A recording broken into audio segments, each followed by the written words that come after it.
Hey guys, and welcome to the channel. Today we are talking about Starfield. I've seen some recent subscribers, so if you happen to be someone that subscribed recently, thanks, man. I greatly appreciate it. So today the topic is brought to you no other than our friends over at Reddit, and I exist on that community quite a bit. I've been a fan of Starfield forever, since before it was really even a thing. Back to when we saw the original trademark patent happen, uh, years before the game was even being developed. So, huge fan forever, been a part of that community forever, and like to exist in it.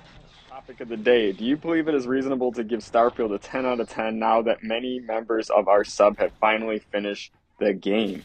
Yeah, so this goes way back to right before Starfield launched. All of a sudden, all these reviews came out, and the game was like a perfect 9 out of 10, 9.5, 10 out of 10. I mean, look at that screen. Eesh, look at all that.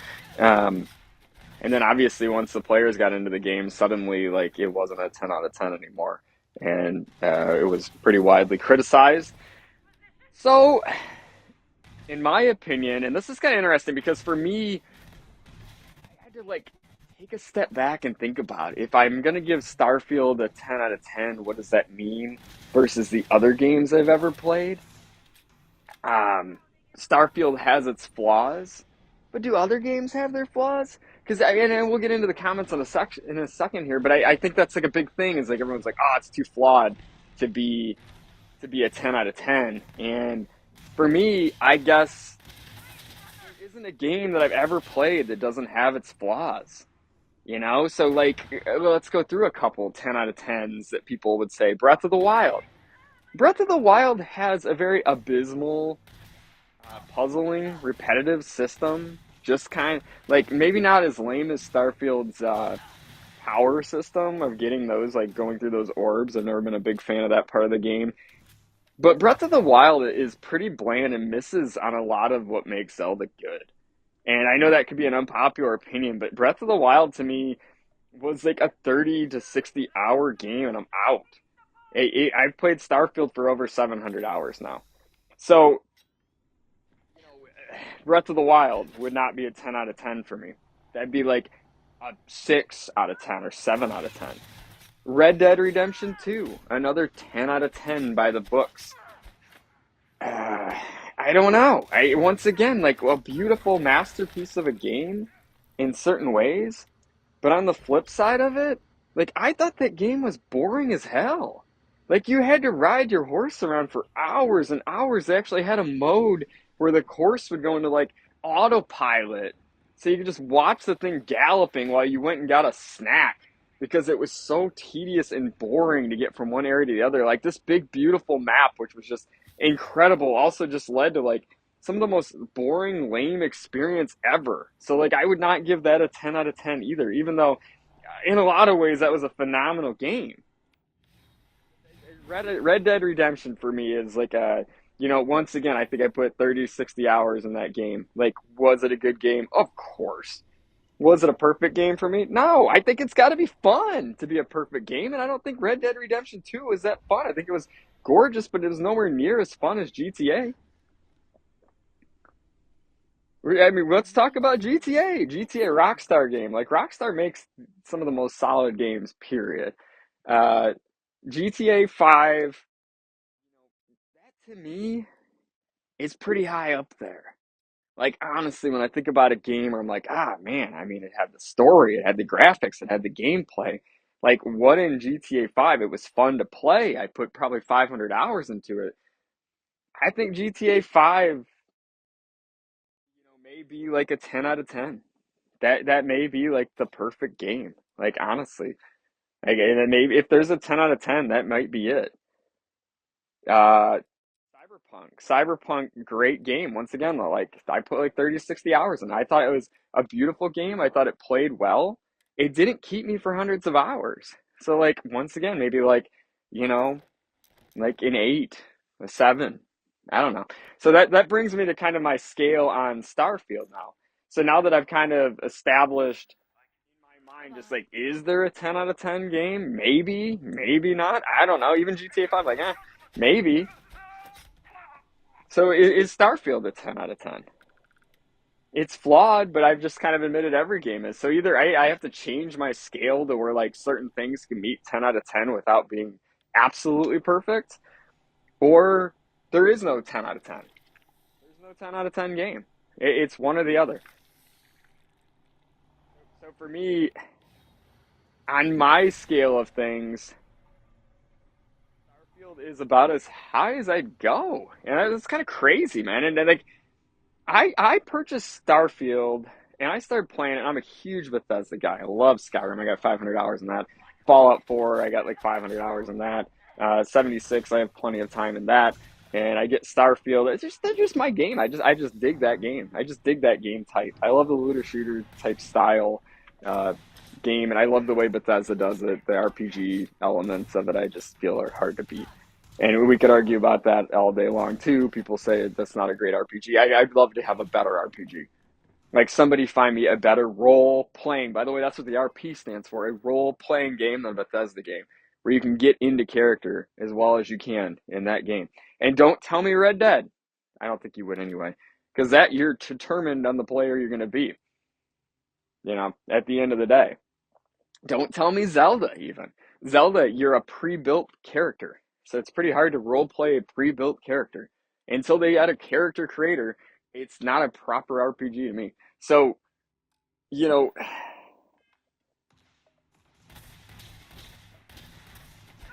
coming back to this, is Starfield a 10 out of 10? I think as far as like a space RPG, it may be the best space RPG ever to exist. That's a big way to hit that. That's a bold statement there.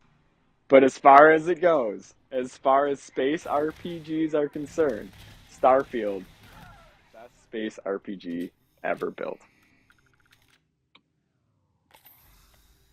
I just want to let that sink in for a second because it's a bold statement. It's a big statement.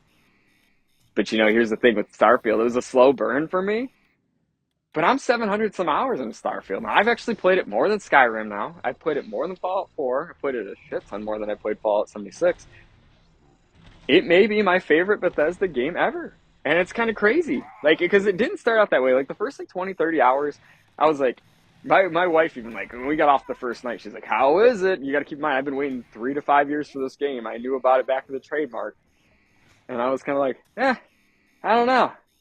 I don't know. Because Fallout 4 and Skyrim both start so strong. And then you get Starfield, and you're like, whew, I don't know. I don't know. Around 50 hours, 40, 50, a little less than that, but still, like, suddenly I'm like, ooh, I don't know. Maybe I do kind of like this, And then all of a sudden, like, it's 2.5 years later, and this is the game you still prefer to play. And no matter what else you try to play, Cyberpunk's a great game. Okay, cool. Yeah, this does seem fun. I'm kind of over it. You know, Kingdom Come Deliverance. Okay, cool. Yeah, this is fun. It's been 30 hours. I'm about done with it. Everything's like that. And it always comes back to Starfield. And it's like, it's got to say something. It's got to say something. So, like, for me, there is a 10 out of 10 out there. And I don't know if there is. Like I said, for me, I don't know if there's a perfect game because the community is going to point at the flaws, and I agree it's got flaws. But I also got to be like, what is the pinnacle of a perfect game then? If it's not Breath of the Wild, and it's not Red Dead 2, and it's not Starfield, and it's not some of these just super quality games. Like, what is a perfect game? Somebody tell me in the comment section, by the way, if you made it this far, like, what is your perfect game? I'd love to play a perfect game, because I don't know if I've ever played a perfect game, but I've played some really fun games, and some really good games. And, very, very interested, though, to hear what you would think on that. So, anyway, let's go through a couple comments real quick. This one's already at a 10-minute mark, so I don't want to eat up everybody's day completely, but I would like to kind of go through some of the comments and see what other people are saying. So one commenter said, nope, I found myself agreeing with IGN eventually. In case you guys don't know, IGN gave it about a 7 out of 10. I think a 7 out of 10 is a fair place to put Starfield as it shipped. But once we added creations, which we get into that in the whole thing, people don't acknowledge creations exist. They don't think they're core game, even though it's a button in the core game you click and download the creations. So I consider it core game. But I think after the Shattered Space expansion, which people don't think is the greatest thing in the world, but like it was a fun expansion. So once we had the Shattered Space expansion, once we had the ability to use creations, that game for me went from like maybe a 7.5, 8 to probably like a 9 to 10. Like it's just a really solid, fun game with that element involved. It gives just unlimited ability to have additional quests and apparel and things to chase after and ship parts and everything that you guys are saying the game needs more of. POIs. It is all in creations and it's so easy. Like literally just go in creations, type in what you want to have in your game. Ah, I want to be in the Star Wars game. Click it. Type Star Wars. There's thousands of Star Wars mods, right? I want more ship parts. Type in ship parts. There's hundreds of different ship parts that you can add in. I would rather have my character look like this. I would rather go on a quest like this. Like, I'm serious. Like, it is an unlimited experience of things that you can modify that game. And every time I do a new character playthrough, I go into creations and I come up with a character in my head, like, oh, I want a character to kind of be like this. And then I go in creations and I find a list of creations that align with that playthrough. And then I go play through that way. Like the last playthrough, I'm like, I think I'd like to be like a mechanic that makes like robots, you know, as companions. And sure enough, there's like some mod in there to do that where I can build out my own little robot army and maintain robots and have robots follow me around. And it's just like, it's just so fun. It just changes the dynamic of the gameplay every time. So give that a try. But I think IGN was fair. They weren't like the internet haters where they're like, oh, it's a 2. Like it's ridiculous. But I also think that yeah, I think 7's a little low, but I think 7 it was fair at launch, and I think Starfield's gotten better than that since. So another commenter said, "God no." This coming from someone who enjoys the game quite a bit. So he says, "God no." He doesn't agree with the 10 out of 10. But he gives no reason why. So yeah, well, once again, what justifies a high score? You play the game a lot. You obviously have fun with the game, but you don't think the game's a 10 out of 10. So like, what makes a game 10 out of 10? That's a subject too. Like, what makes the game? What makes any game a 10 out of 10? Is it fun level, enjoyment, how many hours you put in, how much happiness it brings you, or is it like how good the storyline is? You know, I don't know. I think different things give different uh, people different happiness levels. I guess I'm trying to get to. That's a sloppy way of saying it, but for me, enjoyment has to be like the number one parameter to a game. A video game is something I'm doing for fun, and the storyline, like a great storyline, I'd love to have. But I don't know if like a great storyline can make up for shitty gameplay mechanics or like just something not that fun. So I would lean towards like 90% like gameplay mechanics and fun over like a driving story. And maybe that's why I'm saying like maybe a 9, maybe a 9.5 for Starfield because like I think its main story could be better, to say the least. Another commenter said, I enjoy the game a lot personally, especially the shipbuilding, but I wouldn't give it more than a 6 out of 10. Too many things feel incomplete. POIs, blah, blah, blah, blah, blah. I don't know if the POIs are incomplete as much as maybe we could use more POIs. But you know, like if we would have shipped a game with 3 planets and used all the POIs they built, I don't know if anyone would be complaining. Like there's a ton of content in the game. But you put it like 1,000 planets and then you have to like repeat POIs and all of a sudden people go, there's not enough POIs. So there isn't enough POIs for 1,000 planets. But there's like a ton of POIs if you were to narrow it down to 3 or 4 planets. So like it's kind of funny. Like Starfield's this game. It's like, oh, there's not enough content. It's like there is a plethora of content in Starfield. Like there is so much content in Starfield. The problem is it's all spread out, so you can't find it. Most people don't ever find a lot of it. I 700 hours and I still find new content. I'd also argue creations bolt in, type in POI. You can add like 100 POIs and problem solve. Absolutely not. It's like a 6.5 or 7, most lifeless feeling open world imaginable with some redeeming factions here and there. I think the game could feel more life filled. think there could be some more color. I think they made a bad choice with the NASA Punk appeal in space because like No Man's Sky, it's open space as well, but everything's colorful. You know, I think it adds a lot of, and then they got these fun species and things like that you can be. And I think if there's one thing I expected from Starfield originally in my like brain when I thought, oh, Bethesda space games, like it's gonna be like Elder Scrolls in space, you know, where you have like all these races and species, and you could be like a character that's purple or green, or and you run into other people that have like octopus heads, and yeah, you get it. Like it just adds so much more character to the game than just having like only humans and everything's kind of bland. There's no like hot rod styling spacesuits or anything like that or either. So like I think like even Fallout like has these like little like it's a dark apocalyptic world with like fun little light vibes that give the whole thing more character, and that would have been beneficial here with Starfield. Another commenter said, no, it was a 7 out of 10. The main story is pretty bland, and the side missions were awesome. Yeah, you know what? I agree. I agree with that. I think the side missions are the crown jewel of the game.